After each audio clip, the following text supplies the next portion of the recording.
Today's action is really a reflection of the IPO process. The bankers, I think they'll have a better explanation on what happened.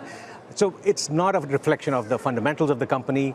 Transportation as a service did not change since Friday. It's still a great segment. It's a growing market. It will get bigger and bigger. So I don't think the fundamentals are reflected in today's price action.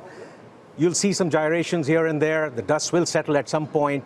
I thought the initial price range of 62 to 68, maybe at the higher end, 68 was very reasonable. The extra layer in there was unnecessary, but the bankers know best how to do it. So there are always winners and losers. So I guess the company won, the bankers won, the early investors, the retail investors lost a little bit. But I think it's too early to say it's a panic, to pull the panic button yet. The fundamentals are still intact. There's a long way to go. I mean, the fundamentals, part of that is very big losses. And there are all sorts of questions about the path to profitability.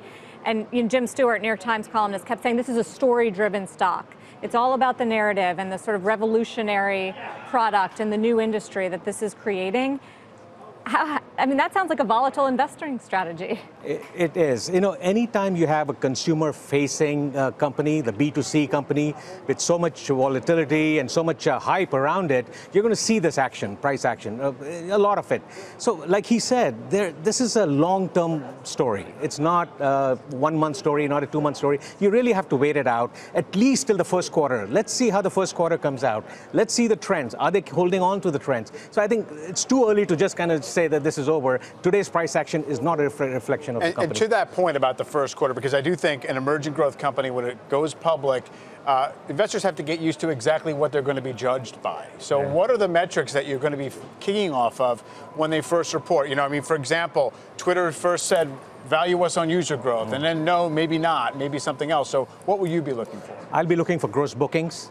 I'll be looking for active riders. Hopefully they report that, and I want to see an uptrend there. I want to see the revenue per ride, see the uptrend there, and I want to see the operating metrics. I want to see the sales and marketing. They were trending down. I want that to continue down.